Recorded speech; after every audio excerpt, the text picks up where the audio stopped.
नमस्कार, the daily show में आपका स्वागत है। मैं हूं मुकेश कुमार। दोस्तों, बिहार चुनाव में राजनीतिक दलों ने महिलाओं को लुभाने के लिए वादों की झड़ी लगा रखी है। एनडीए तो चुनाव आचार संहिता को धता बताते हुए उन्हें 10-10 हजार रुपए की रकम भी भेजे जा रही है। इसके अलावा भी उसने कई वायदे किए हैं। उधर महागठबंधन ने भी ऐलान किया है कि वो महिलाओं को हर महीने 2,500 रुपए देगा। जीविका दीदियों के लिए भी उसने बड़ी घोषणा की है। लेकिन सवाल उठता है कि महिलाएं क्या चाहती हैं? उनकी समस्याएं क्या हैं और क्या राजनीतिक दलों ने इसे जानने समझने का कोई प्रयास किया है? संयुक्त महिला अभियान ने बिहार के 20 जिलों के गांव-गांव में घूमकर महिलाओं की समस्याओं और इच्छाओं का जायजा लिया है। इस अभियान के तहत करीब 6,000 महिलाओं से संपर्क किया गया, तो पता चला कि उनकी सबसे बड़ी समस्या कर्ज है। वे कर्ज के बोझ तले दबी हुई हैं। इसके अलावा भ्रष्टाचार, बेरोजगारी, स्वास्थ्य एवं शिक्षा की हालत खस्ता है और उनकी चिंता का बड़ा कारण है। वे नशाबंदी के बाद बढ़ी नशे और ड्रग्स की समस्या से भी त्रस्त हैं। हमारे साथ जानी-मानी सामाजिक कार्यकर्ता शबनम हाशमी हैं, तो आइए उनसे इस बारे में विस्तार से जानते हैं। शबनम जी, आपका बहुत-बहुत स्वागत है सत्य हिंदी पर। मेरा पहला सवाल ये है जी, कि शुक्रिया। इस चुनाव में महिलाओं की बहुत बात हो रही है। महिला वोटर की बात हो रही है और ये माना जा रहा है कि वो डिसाइडिंग फैक्टर हैं इस चुनाव में। आपने महिलाओं को किस हाल में देखा? जो ये नैरेटिव चल रहा है कि महिलाएं नीतीश सरकार से बहुत खुश हैं और उसी के साथ हैं, क्या वही सच है? देखिए, मैं 1.5 महीना बिहार में रह के अभी आई हूँ, 2 दिन पहले लौटी हूँ और मैंने मेनली जो 20 ज़िलों में सिर्फ़ गाँव में घूमी हूँ मैं और सिर्फ़ महिलाओं से मिली हूँ। वहाँ पे हमने मोहल्ला मीटिंग्स महिलाओं के साथ की और हमारा मकसद ये था कि हम महिलाओं की परेशानियाँ समझ सकें, ताकि जो भी नई सरकार आती है, उसके सामने वो परेशानियाँ रखी जा सकें। और सभी जगह जैसा आपने कहा जो सबसे बड़ी समस्या वो पाई, वो ये कि महिलाओं को माइक्रो फाइनेंस कंपनीज़ ने उधार दिए हैं, ग्रुप बना-बना के, समूह बना-बना के और वो उस ऋण के अंदर बिल्कुल डूबी पड़ी हैं। बिल्कुल जैसे जाल होता है, वो जकड़ लेता है जैसे महिलाओं को, उस तरह से है। क्योंकि गरीबी इतनी है कि पैसे की ज़रूरत होती है। अब माइक्रो फाइनेंस कंपनीज़ आके जो बहुत आसानी से लोन देती हैं, तो महिलाएँ उसमें मैं कहूँगी फिसल भी जाती हैं। चाहे क घर में बीमारी हो गई, घर में शादी है, बच्चे का एडमिशन है, स्कूल में एडमिशन लेना है, पैसा नहीं है और बहुत सारी ज़रूरत होती हैं, जिनके लिए महिलाओं ने लोन लिया है। अब एक लोन लिया, उसको लौटाने के लिए पैसा नहीं है, तो दूसरी कंपनी से उसको लौटाने के लिए लोन लिया। फिर दूसरे लोन को लौटाने के लिए तीसरे को लोन लिया। तो इस तरह महिलाओं के ऊपर 3-3 4-4 कंपनियों के लोन हैं और उनकी वापस करने की कोई क्षमता नहीं है। अगर किसी और ये लोन का जो वापसी है, ये महीने में 1 बार नहीं है, ये हर हफ्ते है। किस्त कहलाती है, किस्ती कहती है वहाँ महिला को, वो किस्ती लेने आता है और जो किस्त लेने आ रहे हैं, वो खुलेआम गुंडागर्दी कर रहे हैं। अगर 1 हफ्ता कोई भी महिला पैसा नहीं दे पाती, तो उसके घर का सामान उठा के ले जाएँगे, नीलाम कर देंगे। यहाँ तक कि टीन की छत है, वो टीन ऊपर से उठा के ले जाएँगे, बकरियाँ उठा के ले जाएँगे।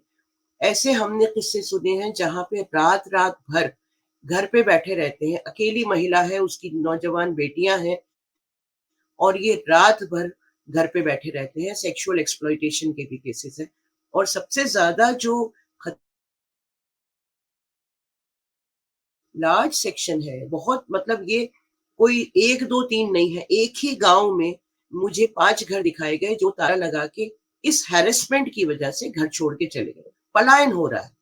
इनकी वजह से, कंपनियों की वजह से, उनके हैरेसमेंट की वजह से पलायन हो रहा है और यहाँ तक कि काफ़ी आत्महत्याएँ भी हुई हैं। जब कर्ज़ा नहीं लौटा पाए, तो आत्महत्या की भी नौबत आ गई है और उनमें कुछ केस रिपोर्टेड भी हैं। तो ये तो कर्ज़ का मामला है। शबनम जी, ये तो बड़ी दूसरी भयानक जो स्थिति समस्याएँ है। हैं मतलब ये तो बड़ी भयानक स्थिति, मैं इस पे थोड़ा और बात करना चाहूँगा ये तो सूदखोरी वाला जो जी, पुराना ज़माना था लाले का, उससे भी भयंकर है। ये डेट ट्रैप जो फैल गया है, महिलाएँ उसमें फँसी हुई हैं, ये तो उनकी पूरी ज़िंदगी तबाह कर रहे हैं। बिल्कुल। मतलब आपने सेक्सुअल एक्सप्लॉइटेशन से लेकर आत्महत्या तक की बात कर दी। मतलब ये नौबत है और वहाँ की पॉलिटिकल पार्टी इससे अवेयर नहीं है। बिल्कुल यही नौबत है और बहुत बुरे हालात हैं। मतलब फ्रैंकली मैं बिहार गई थी, मैंने अभी रिसेंटली 22 साल काम करके अनहद से आई हैड मूव्ड आउट, तो मैंने सोचा इलेक्शन भी है, मैं जाके महिलाओं से ऐसे ही ग्रामीण महिलाओं से मिलूँगी।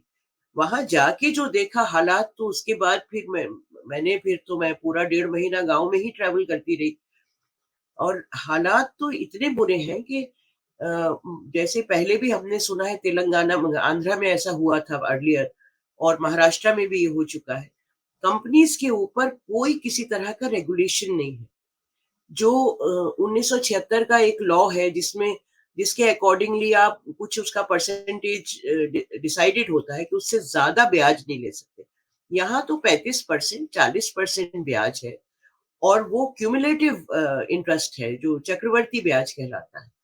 तो बिल्कुल बुरी तरह से उसमें औरतें फँसी हैं और हमने एक पूरा 30 सूत्रीय चार्टर ऑफ डिमांड्स बनाया है, मांग पत्र बनाया है। उसमें पहली जो सब जगह आप जाइए, पहली जो माँग है औरतों की, वो यही है कि हमें कर्ज़ से मुक्ति दी जाए, कर्ज़ा माफ़ी की जाए। और ये सवाल बहुत बड़ा सवाल है, जो भी सरकार आएगी कि अगर आप अडानी, अंबानी और लोगों के हज़ारों करोड़ों के कर्ज़े माफ़ कर सकते हैं, तो ये गरीब औरतें जिनको बिल्कुल झांसे में लाके ही पैसा दिया गया है, उनके कर्ज़े क्यों नहीं माफ़ हो सकते? क्या कोई ऐसा नेक्सस है जिसमें पॉलिटिशियन भी इस खेल में शामिल हैं और जो अधिकारी हैं, प्रशासनिक अधिकारी या वहाँ के लोकल जो दबंग लोग हैं, वो सब इस खेल में शामिल हैं, शोषण के? देखिए फ्रैंकली मैं वो उतना तो इन्वेस्टिगेट नहीं कर पाई, क्योंकि मैं एक ग्रुप के साथ 1 डेढ़ घंटा बातचीत करती थी, फिर अगले गाँव में चली जाती थी। लेकिन ये ज़रूर है कि जितना ये फैला हुआ है, जितना ये रैम्पेंट है और सिर्फ़ गाँव में नहीं है, शहरों के स्लम्स में भी, मैं पटना के स्लम्स में भी कई जगह गई, वहाँ भी औरतों ने यही बताया। तो ऐसा तो हो नहीं सकता कि सरकार को नहीं मालूम है, कि प्रशासन को नहीं मालूम है। जब औरतें चिल्ला-चिल्ला के कह रही हैं और लोकल मीडिया, भले नेशनल मीडिया नहीं उठा रहा हो, लेकिन जो लोकल अल्टरनेट मीडिया है, उसने तो सुसाइड केसेस भी रिपोर्ट किए हैं। इंडिपेंडेंट जर्नलिस्ट ने लगातार कर ही रहे हैं लोग, सुसाइड के और पलायन के केसेस इसकी वजह से। तो ऐसा नहीं हो सकता कि नहीं मालूम हो। ज़ाहिर है कि जब आप खुला छोड़ देते हैं और जो नॉर्म्स हैं 10-12% का इंटरेस्ट के नॉर्म से ज़्यादा लिया जा रहा है, तो ये तो सरकार के कनाइवेंस में ही हो सकता है, ये खुद से तो कंपनीज़ नहीं कर सकती। और अगर गुंडागर्दी हो रही है, तो ऐसा नहीं हो सकता कि पुलिस को नहीं मालूम हो कि क्या हो रहा है। ये अभी खबरें आई थी जब 10-10 हज़ार रुपए ट्रांसफ़र किए गए थे सरकार के द्वारा महिलाओं के खाते में, तो ये कहा गया था कि ये तो उनके कर्ज़ निपटाने में ही निपट जाएगा, इसका वो कुछ कर नहीं पाएँगे।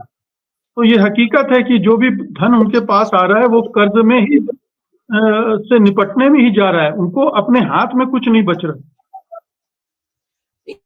10,000 तो देखिए कुछ भी नहीं है, क्योंकि जितनी महिलाओं से बातचीत हुई, किसी के ऊपर भी किसी ने ये नहीं कहा कि 50,000 से कम कर्ज है। लाख है, 2 लाख है, 5 लाख तक भी बताया औरतों ने कि कर्ज है। और ये 10,000 की भी बहुत अलग कहानी है। पहले तो ये कि वहाँ जो दूसरा बड़ा मुद्दा है करप्शन का, हर चीज़ में घूस ली जाती है। ये 10,000 के फॉर्म भरने के लिए भी 300 रुपए का रेट था। वो जो जीविका दीदी फॉर्म भर रही है, वो 300 रुपए लेके ही भरती है, किसी भी औरत का। तो जितने लोगों के फॉर्म भरे गए हैं, जितनी औरतों के, मैंने तकरीबन हर गाँव में पूछा, कहीं भी 35-40% से ज़्यादा औरतों के पास पैसा आया नहीं। अगर 100 ने फॉर्म भरे हैं, तो 35 के पास पैसा आया होगा। और दूसरी ये कि जो आपने शुरू में कहा था कि महिलाएँ डिसाइड करती हैं, वोट देती हैं, ये बिल्कुल सही है कि पहले नीतीश कुमार जो है वो महिलाओं के वोट से ही आए थे, पिछली बार। लेकिन इस बार जितनी औरतों से मैं मिली हूँ कम से कम, और मैं मेरा डायरेक्ट संवाद रहा है 6 साढ़े 6 हज़ार औरतों से। मुझे उसमें गिनती पे गिन सकती हूँ कि 3 गाँव थे जहाँ पे मुझे 2-2 3-3 महिलाएँ मिली, जो कह रही थी कि हम तो नीतीश बाबू को ही वोट देंगे। अदरवाइज़ इतना ज़्यादा रोष है और औरतें इतनी परेशान हैं कि उनका ये कहना था कि हमें बदलाव चाहिए। एंड दिस इज़ मतलब वही ज़ाहिर है कि मैं पूरे बिहार में नहीं घूमी, लेकिन 38 डिस्ट्रिक्ट्स में 20 में तो मैं घूमी हूँ और गाँव-गाँव में ही घूमी हूँ ज़्यादातर। तो ये 10,000 कितना काम करेगा, और 10,000 तो आप जैसा आपने कहा कि आते ही वो उनके ऊपर जो कर्ज़ चढ़ा हुआ है या जो घर के हालात, मैं अभी भी मतलब पुरुष प्रधान पूरा समाज है जिसमें बेटा, बेटा, बेटा हर वक़्त होता है। बिहार में क्या पूरे देश में बेटा चाहिए। और जब आप गाँव में जाते हैं तो जो बेटे की जो इतनी अहमियत है, वो बेटे के तो पे बदन पे कपड़ा पहनाने को नहीं है। फॉरबिसगंज का एक मुझे शायद ससोन बस्ती है, क्या नाम था मुझे पूरा ठीक से अभी याद नहीं। मतलब कोई बच्चा उसमें कपड़े पहने हुए नहीं दिख रहा, पैर में चप्पल नहीं है। तो इतने साल बाद और इतना कुछ बखान करने के बाद अगर ज़मीन पे ये हालात हैं और इतनी गरीबी है, तो हम किस विमेन सेंट्रिक स्कीम्स की बात कर रहे हैं? ये सिर्फ़ एक शबनम नैरेटिव जी, है जो बनाया शबनम जी, गया है। शबनम जी, आपने एक बहुत बड़ा पर्दाफाश किया है, क्योंकि पूरे मीडिया में, गोदी मीडिया में ये नैरेटिव बना हुआ है कि महिलाओं की हालत सुधर गई है, महिलाएं खुश हैं नीतीश सरकार से, और वो फिर से नीतीश सरकार उन्हीं के वोटों पर फिर सत्ता में आने वाले हैं। ये बिल्कुल कंट्रास्ट में है, विरोधाभास, एक तस्वीर जो आप रख रही हैं ग्रामीण बिहार की, और एक जो मीडिया में दिखलाई जा रही है। ये देखिए, ये आज से नहीं है, ये नैरेटिव बाकायदा ये पूरा मीडिया जो सत्ता है उसके साथ मिलके हर बार ये नैरेटिव बनाता है। और ये नैरेटिव इसलिए बनाया जाता है कि जब बाद में इवन गुजरात, क्योंकि मैंने गुजरात में बहुत एक्सटेंसिवली काम किया है, उस वक़्त भी मैं चिल्ला रही थी कि ज़मीन पे हालात अलग हैं और मीडिया में अलग है। उसकी वजह ये है कि जब आप ये नैरेटिव बना देते हैं और उसके बाद ज़्यादातर आप एग्ज़िट पोल्स को भी कंट्रोल करते हैं, तो फिर बेईमानी करना बहुत आसान हो जाता है, जो अब निकल के लगातार आ रही है। जिस तरह से वोट की चोरी हो रही है, जिस तरह फर्जी वोटर्स को ऐड किया जा रहा है लिस्ट में, या जो वोटर्स हैं, कल कितने वीडियोस मैंने देखे जहां पे उनके नाम कट गए हैं और वो वोट नहीं दे पा रहे। तो ये पूरा आप एक नेशनल लेवल पे नैरेटिव बनाते हैं कि सब बीजेपी के साथ हैं या सब सत्ता के साथ हैं या इस केस में सब नीतीश बाबू के साथ हैं, ताकि बाद में कोई सवाल ना करे। तो जो लोग सवाल करने वाले भी होते हैं, उनको भी फिर झिझक होती है कि भई ये तो इतना वोटों से जीत गए तो सही होगा जो कुछ हमें बताया जा रहा हो। ज़मीन पे बहुत कम लोग जाते हैं और फ्रैंकली मैं जितनी जगह पे गई हूँ, वहाँ कहीं मुझे बहुत जगह मैंने पूछा भी। एक एक राजा पाकर में एक गाँव था, जहाँ उन्होंने कहा कि नहीं, हमारी जो एमएलए हैं लगातार आती हैं, मिलती हैं, काम कराती हैं। बाकी तो लोगों को देखने को भी नहीं मिलता कि एक बार इलेक्शन हो गया उसके बाद कोई नेता, सोशल एक्टिविस्ट जो थोड़े बहुत जाते हैं, पहले ज़्यादा लोग काम करते थे। अब इस सरकार के आने के बाद सारी ऑर्गेनाइज़ेशंस जो हैं वो ठप हो गई हैं क्योंकि किसी के पास पैसा नहीं। तो जो सोशल एक्टिविस्ट काम करते थे, महिलाओं को कुछ सपोर्ट करने का या किसी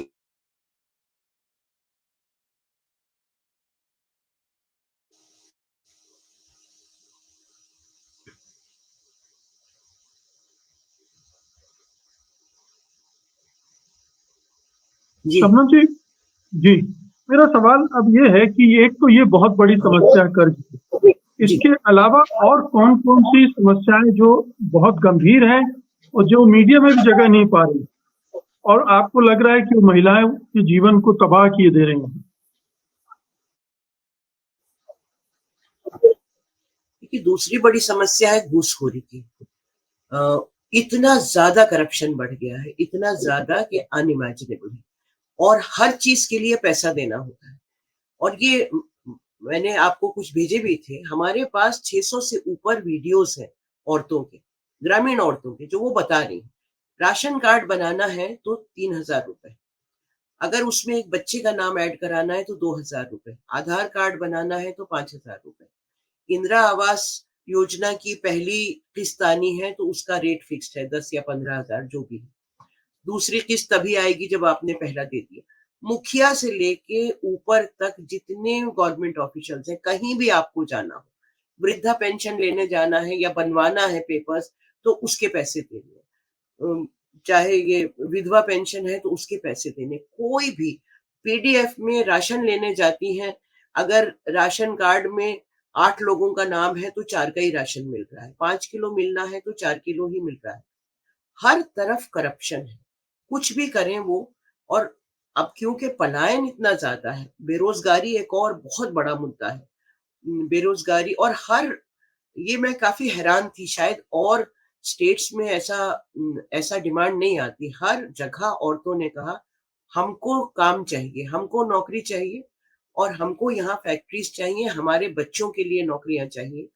हमने पढ़ाया लिखाया है, अपनी ज़मीनें बेच के मेहनत करके पढ़ाया लिखाया है। और वो मुझे एक औरत का बहुत मुझे वो लगा कि पढ़ लिख के बीए करके मेरा बेटा बकरी चला रहा है या मज़दूरी कर रहे हैं, एमए करके मज़दूरी कर रहे हैं। तो नौकरी की डिमांड जो बेरोज़गारी है इतनी, उसका बहुत बड़ा एक मुद्दा है। करप्शन बहुत बड़ा मुद्दा है। और फिर जो बहुत सारी ऐसी बूढ़ी औरतें मिली, जो जिनका कोई नहीं है और उनको क्योंकि उनका फॉर्म नहीं भर पाया या किसी वजह से कुछ ना कुछ उसमें जो भी आप करने जाए, एक तो ये कि गाँव से कितनी दूर और कहाँ तक वो जा सकती है। विधवा पेंशन भी नहीं मिल रही है बहुत औरतों को, कुछ को मिल रही है। जिनको मिल रही है उनका ये सवाल है कि 400 से चलिए 1100 हो गई, लेकिन 1100 में क्या कर सकती है? वो खाना खाए कि अपनी बीमारी देखे कि घर चलाए कि कपड़ा पहने। तो ऐसे बहुत सारे इश्यूज हैं। फिर एजुकेशन एक बहुत बड़ा इशू है। स्कूलों के हालात बहुत खराब हैं, बहुत से ज्यादा खराब है। जो डाटा मैंने निकाल के देखा, पूरे देश में सबसे ज्यादा स्कूल ड्रॉप आउट 8वीं तक बिहार में है। और उसकी वजह से परेशान है क्योंकि अगर ड्रॉप आउट इतना है, स्कूलों के हालात इतने खराब हैं। और अभी जो न्यू एजुकेशन पॉलिसी आई है, जो रैशनलाइजेशन के नाम पे स्कूल बंद कर रही है, गांव के खास तौर से। हालांकि बिहार में कंपैरेटिवली यूपी और हम छत्तीसगढ़ वगैरह को देखें तो बिहार में कम स्कूल बंद हुए, लेकिन स्कूलों के हालात खराब। तो एजुकेशन का एक मसला है जो सभी औरतों ने उठाया।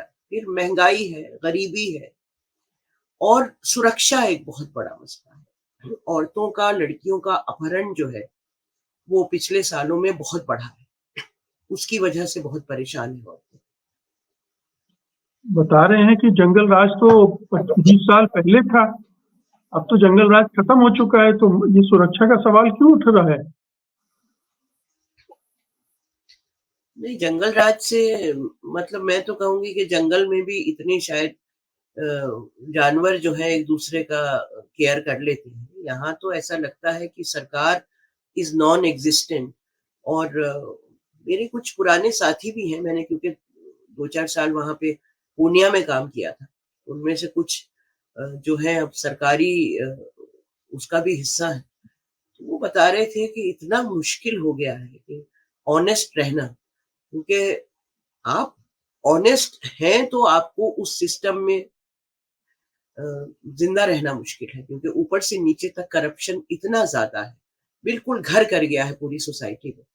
और उसकी वजह से बेहद परेशानियां हैं। लेकिन जो मैंने कहा कि अपहरण का भी अ, बहुत बढ़ा है। और पिछले साल, जैसे मुझे एग्जैक्ट फिगर नहीं याद, 22,000 प्लस केसेस महिलाओं के खिलाफ जो हिंसा है उसके रजिस्टर हुए थे, 22,000 से ज्यादा। और उसमें जो कन्विक्शन हुआ है वो सिर्फ 600 कुछ का है। तो अगर, और आप जानते हैं, मैंने एक्चुअली बहुत गांव में पूछा कि आपके घर में अगर हिंसा होती है या आसपास हिंसा होती है तो कितनी औरतें पुलिस स्टेशन तक जाती हैं। मुझे एक औरत भी कहीं नहीं मिली जो पुलिस स्टेशन जाती है, जबकि घरेलू हिंसा काफी है। तो अगर 22,000 केस दर्ज हो रहे हैं, इसका मतलब लाखों में हिंसा हो रही है। 100 में से शायद 200 में से एक औरत शायद जाती होगी हिम्मत करके पुलिस स्टेशन, और उसके बाद फिर कन्विक्शन रेट कुछ है नहीं। तो अगर आप जो लोग बलात्कार भी कर रहे हैं, अपहरण कर रहे हैं, एक्सट्रीम डोमेस्टिक वायलेंस कर रहे हैं, डाउरी के लिए जला रहे हैं, अगर उनको सजा भी नहीं मिल रही, तो फिर जंगल राज नहीं है तो उसको और क्या कह सकते हैं? एक बड़ी समस्या, बल्कि ये बार-बार इस बीच में सामने आती रही है। अस्पतालों की हालत बहुत खराब है। स्वास्थ्य व्यवस्था चौपट है और हमने देखे हैं कि अस्पतालों के जो यूनिट्स हैं, वो काम नहीं कर रहे हैं, मशीनरी काम नहीं कर रही है, चूहे घूम रहे हैं। ये तमाम तस्वीरें मीडिया में आई हैं। ये कितनी बड़ी चुनौती है रूरल बिहार में?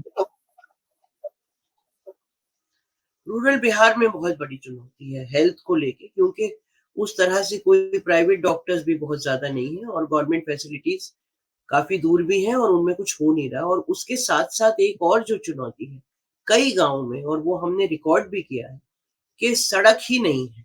सड़क पे पानी भर जाता है, ख़ास तौर से बारिश के मौसम में। और कई औरतों ने बताया कि अगर हमको कोई इमरजेंसी आ जाए, कोई डिलीवरी का ही केस कॉम्प्लिकेट हो जाए, कोई इमरजेंसी आ जाए, तो खाट पे डाल के मरीज को कई किलोमीटर पैदल चलना पड़ता है। उसके बाद हमको गाड़ी मिलती है कि हम हॉस्पिटल तक ले जाएँ।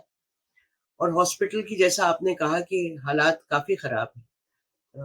डॉक्टर्स नहीं हैं, इक्विपमेंट नहीं है। बल्कि मैंने तो देखा था वो पूर्णिया का जो हॉस्पिटल इनॉग्रेट हो रहा था, उससे 1 दिन पहले ही वहाँ तेजस्वी घूम रहे थे। उन्होंने वो बाय चांस मैंने देखा था, तो वो यही बात थी उसमें भी, कि इक्विपमेंट नहीं है, डॉक्टर्स नहीं है, स्पेशलिस्ट नहीं है। अभी अपॉइंट ही नहीं किए गए और हॉस्पिटल्स का इनॉग्रेशन हो रहा है। तो हर कोई भी आप देख लीजिए, मतलब एक आम इंसान को रोज़ी-रोटी चाहिए होती है, स्वास्थ्य चाहिए होता है, पढ़ाई चाहिए होती है, डिग्निटी चाहिए होती है। ग्रामीण बिहार में तो ऐसा कुछ नहीं मिला मुझको, कुछ भी नहीं मिला। अगर आप कंपेयर करें ग्रामीण बिहार और शहरी बिहार, तो क्या नज़ारा दिखता है? देखिए, शहरों में भी फिर मैं जैसे पटना के कई स्लम कॉलोनीज़ में गई। यारपुर एक जगह है पटना में, वहाँ पे एक बहुत बड़ी दलित कॉलोनी है। एक अंटा घाट जगह है, मुझे सारे नाम याद नहीं, वहाँ भी गई थी। ये सब गरीबों के इलाके हैं और जिनको बहुत बेरहमी से डिमोलिश किया गया है।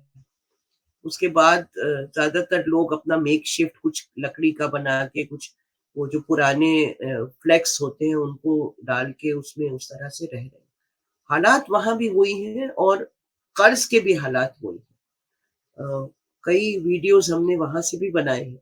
लेकिन बहरहाल जो बाकी जो मिडिल क्लास है, जो अपर मिडिल क्लास है, या उनसे मैंने डायरेक्ट इंटरैक्शन मेरा नहीं हुआ, इतना समय भी नहीं था, क्योंकि मैं ज़्यादातर गरीब घरों में ही जा रही थी। तो ऐसा नहीं है कि मिडिल क्लास नहीं है, वो तो पूरे देश का अब यही हाल है कि 1% लोग बहुत अमीर हैं और बाकी जो नीचे के 60-70% हैं, वो उनके लिए रोज़ी-रोटी कमाना भी बहुत बोझिल हो गया है। तो यही हाल बिहार के भी हैं। लेकिन जो छोटे शहर हैं, जैसे मैं बिहार शरीफ गई थी, वहाँ पे, और मैं वहाँ शहर में ही गई थी। स्मार्ट सिटी कहलाता है, लेकिन आप अंदर घुसिए, टूटी सड़कें, इतनी गंदगी के जिसका कोई हश्र नहीं है। उस दिन ये छठ पूजा वगैरह चल रही थी, तो मैं बिहार शरीफ जिस दिन गई हूँ, उस दिन मैं माइनॉरिटी एरिया में गई थी। अ, छज्जा मोहल्ला, शायद उसका छज्जू मोहल्ला या छज्जा मोहल्ला उसका नाम है, बहुत बड़ा इलाका है। वहाँ पे ना कोई पानी का निकास है, ना वहाँ कोई कूड़ा उठाने आता है, ना वहाँ कोई टॉयलेट का निकास है। मतलब आप उस एरिया में घुसते हैं और आपको लगता है कि आप गार्बेज डंप के अंदर घुस रहे हैं। वो इतना तकलीफ़देह है उस वहाँ पे, और ये शहर है, ये मेन शहर है, ये आपकी स्मार्ट सिटी है। और दलित बस्तियों के भी वही हाल होंगे, और जो गरीब लोग हैं, चाहे वो किसी भी, चाहे वो दलित हो या वो दलित ना हो, वो ऊँची जाति के हों, अगर गरीब हैं तो उनकी बस्तियों के भी यही हाल है। वो कोई फ़र्क नहीं है उसमें, ये जहाँ तो पे आप हम गए स्मार्ट हैं। सिटी मतलब की मैं बात कर जिन रही औरतों हैं। से, ये तो आप स्मार्ट सिटी की जी, बात कर रही हैं। गाँव में तो और भी बुरी हालत होगी, दलित बस्तियों की खास तौर पर। मैं काफ़ी बस्तियों में गई जो मूसाहारों की बस्तियाँ थी। हालात बहुत खराब है, उसको तो मतलब उनकी भी वही परेशानियाँ वही हैं उनकी भी। उन्होंने कोई अलग से नहीं बताई। वही कर्ज़ा, वही महँगाई, वही करप्शन, वही स्वास्थ्य की, एजुकेशन की सारी परेशानियाँ। उसके साथ ज़ाहिर है कि क्योंकि दलित बस्तियाँ हैं, तो उनके साथ छुआ-छूत और वो सारी चीज़ें जो हैं, वो बहुत बढ़ जाती हैं। जिस तरह से उनको ट्रीट किया जाता है। तो वो सब ज़रूर है कि बहुत बढ़ जाता है, लेकिन हालात वही हैं और बेहद गरीबी है इलाकों में। तो नैरेटिव जो भी बनाए अ, मैं आपको जैसा बताया कि इन सारी मीटिंग्स में और मैं तकरीबन 6,500 औरतों से मिली हूँ। एक कटिहार में जहाँ पे वो कटाव है नदी का, जहाँ पे वो लोग रह रहे हैं, उनको घर अभी तक नहीं मिले हैं, उनके घरों में पानी अभी भी भरा हुआ है। वहाँ पे 4-5 महिलाएँ थीं जो न नीतीश बाबू की सपोर्टर थीं और वो भी डेढ़ 2 घंटे की मीटिंग के बाद उनमें से उनकी जो लीडर थी उन्हें छोड़ के बाकी औरतों ने वही सवाल करने शुरू किए कि नौकरी नहीं है और महँगाई बहुत है और मतलब सब्जियों के दाम और सारी चीज़ें और जो बाकी स्वास्थ्य की एक और जगह थी वो मुझे याद नहीं है शायद अररिया में थी जहाँ पे और एक लास्ट में मुझे जो आखिरी मीटिंग मैंने जहाँ की है वो मुझे फिर से हाँ मुजफ्फरपुर वहाँ पे एक बहुत एग्रेसिव महिला मिली जो फिर वो तो उनका लेवल तो वो था जो व्हाट्सएप यूनिवर्सिटी का होता है कि राहुल गांधी मुसलमान है उसका बाप मुसलमान था और वगैरह वगैरह तो उनसे तो बहस करने का कोई तुक भी नहीं होता। लेकिन बाकी और कहीं मुझको गुणगान गाती हुई औरतें नहीं मिली, सब परेशान औरतें मिली, सब परेशान। आखिरी सवाल है मेरा कि अब आपने ये पूरी एक्सरसाइज की है, आपको उम्मीद है कि कोई नई सरकार बनेगी और वो इन चीज़ों पर गौर करेगी, आप इनको ये डॉक्यूमेंटेशन वगैरह प्रेज़ेंट करना चाहेंगी, करेंगी भी? क्या लग रहा है आपको? वो संवेदनशीलता है राजनीतिक दलों में जो इन चीज़ों को गंभीरता से लें? देखिए कर्ज के ऊपर तो महागठबंधन ने अपने उसमें मैनिफेस्टो में डाला है। उन्होंने बात की है ब्याज माफ करने की। हमने जो चार्टर ऑफ डिमांड्स है उसको 31 अक्टूबर को रिलीज किया था वहाँ पे पटना में और उसमें कई विशेषज्ञों को बुलाया था एक पैनल डिस्कशन के लिए। प्रभाकर परकला आए थे और गगन सेठी गुजरात से आए थे और लोकल एक कुमारेश। उसमें 3 चीज़ों पे ही बात की थी कि इस कर्ज से कैसे मुक्ति मिलेगी औरतों को और रूरल बिहार में किस तरह से एम्प्लॉयमेंट जनरेशन हो और लीगली इन कंपनीज को किस तरह रेगुलेट किया जाए। तो उसकी रिपोर्ट भी हम बना रहे हैं। हम बिल्कुल ये चाहते हैं कि नई सरकार जो आएगी अगर गठबंधन की सरकार आती है तो न सिर्फ कि हम पेश करेंगे, हम लड़ेंगे। ये मैं हर गाँव में औरतों से कह के आई हूँ। यही कह के आई हूँ कि देखिए मैं खुद से कुछ नहीं कर सकती, आपकी आवाज़ साथ है और अगर सरकार बदलती है तो लड़ने वापस ज़रूर आऊँगी क्योंकि बगैर लड़े तो थाली में रख के तो कोई हक नहीं देता। और इस वक़्त जितनी ज़रूरत है औरतों को सपोर्ट की, उसके लिए अगर गठबंधन की सरकार बनेगी तो डेफ़िनेटली सिर्फ मैं नहीं इसमें जैसे आपने नाम भी लिया शुरू में संयुक्त महिला अभियान, पहले दिन ही हमने मीटिंग की थी सारी विमेन ऑर्गेनाइज़ेशंस की पटना में और उसमें अ, गठबंधन की जो महिला विंग्स हैं उनको भी शामिल किया था। मीटिंग में तो वो लोग आई थी और रिलीज़ करने भी चार्टर ऑफ डिमांड्स आई थी। तो हम ये चाहते हैं कि अगर गठबंधन की सरकार आती है तो वो टाइम भी दें हमें, हम उनसे जाके बात भी करें।